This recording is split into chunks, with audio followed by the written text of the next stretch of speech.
రాష్ట్రంలో ద్వారా ఇస్తున్న డబ్బులు, బటన్ నొక్కడం ద్వారా వచ్చే డబ్బులు ఈరోజు సామాన్యులకి సంక్షేమం ఎవరికైతే అందాలో వాళ్ళకి ఆ ఫలాలు అందలేదని చెప్పి ఒక రకంగా చెప్పాలంటే బటన్ నొక్కిన డబ్బులు చారలేదనే విషయం పైన కోర్టు దాకా వెళ్ళారు, అలాగే బెంచ్ దాకా వెళ్ళారు, అలాగే ఎలక్షన్ కమిషన్ దాకా వెళ్ళారు. సరే, ఇక్కడ ఒక 2-3 అంశాలు మీ ముందుకు చెప్పదలుచుకున్నాను. రాష్ట్ర గవర్నమెంట్ సంక్షేమానికి కేటాయించిన డబ్బులు లేవా, ఆ డబ్బులు ఏమయ్యాయి? తర్వాత మీరు ప్రశ్నించిన అంశాలు వెళ్తే గతంలో వైఎస్ఆర్ చేయూత మార్చి 7వ తారీఖున బటన్ నొక్కారు. రైతుల ఇన్పుట్ సబ్సిడీ మార్చి 6వ తారీఖున బటన్ నొక్కారండి. విద్యా దీవెన మార్చి 1వ తారీఖున నొక్కారండి.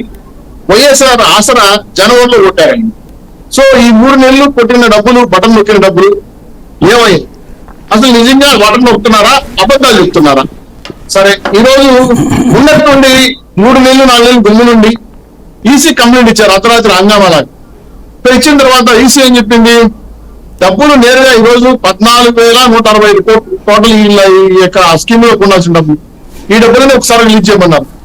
అంటే ఇంతకుముందు డబ్బులు లేవా, మీ ఆర్థిక పరిస్థితి ఏంటి అని హైకోర్టుకి వెళ్ళినప్పుడు వాళ్ళు రిటర్న్ అడిగారు. ఈ 3 నెలలు మాకు ట్రాన్సాక్షన్ ఇవ్వండి, అసలు డబ్బులు ఉన్నాయా లేదా, ఊరికే బటన్ నొక్కేసి సంక్షేమాన్ని నీళ్ళు చేరిపోయినా నీకు అబద్ధాలు చెప్పడం ఏం కాదు కదా అనే అంశం. ఇంకా రెండో అంశం ఏంటంటే ఈసీ కంప్లైంట్ ఇచ్చిన తర్వాత ఈసీ కూడా ప్రశ్నించింది, ఈ 3 నెలలుగా డబ్బులు ఎందుకు ఇవ్వలేదు? హైకోర్టు ఈసీకి డైరెక్ట్ గా ఇవ్వదు, ఎందుకంటే అది స్వతంత్ర వ్యాపతి కలిగిన సంస్థ, ఇది స్వతంత్ర ప్రభుత్వ సంస్థ. సో వాళ్ళకి నోటీస్ ఇచ్చినా ఈసీకి చెబితే కానీ, అంటే హైకోర్టు నోటీస్ ఇచ్చినా ఈసీకి నోటీస్ పంపిస్తే ఈసీ చెబితే కానీ అమలు చేయలేదు. సో ఎప్పుడైతే 14,165 కోట్లు డైరెక్ట్ బెనిఫిట్ కింద వచ్చే డబ్బులు నేరుగా ఇప్పుడు ఇస్తే, ఈ ఎలక్షన్ ముందు ఇస్తే ఓట్ ఫర్ నోట్ కాదా, డబ్బులు ఇచ్చి కోరుకున్నట్టు కాదా, ఈ సంక్షేమ నిధులు 13 తర్వాత పంచితే ఏమవుతుంది అనేక అంశాలపై చర్చ జరిగింది. సో టోటల్ ఈ రోజు నిర్ణయం మధ్యాహ్నం 3 గంటలకు చెప్పన్నారు.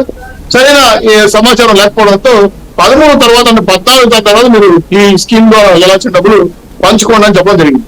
అయితే ఈ లోపల వైఎస్ఆర్సీపీ నాయకులు ప్రతిపక్ష వాళ్ళు కుట్ర చేశారు, కుతంత్రం చేశారు, తౌడుకిన మేకలా చేస్తున్నారు. కారణం ఏంటి?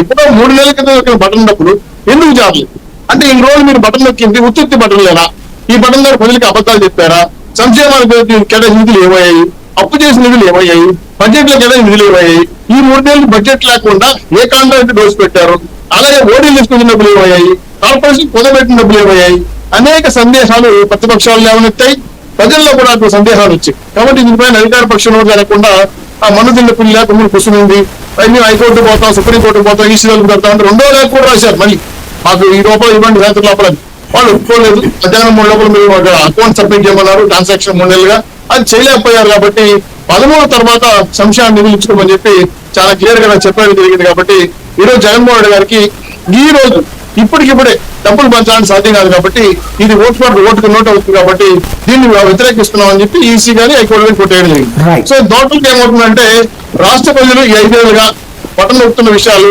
చాలా రహస్యాలు ఇప్పుడు ఈ సందర్భంలో బయటపడ్డాయి. ఇంతకుముందు జరిగిన బటన్ నొక్కినప్పుడు పడ్డాయా లేదా, చాలా మంది మార్చి పడ్డాయని కొంతమంది అక్కడ చెప్పేవాడు, ధైర్యం లేదు, ఎందుకంటే మళ్ళీ స్కీమ్ వచ్చేస్తారని. సో టోటల్ గా సంక్షేమ నిధులు పేదలకు అందాల్సిన పైన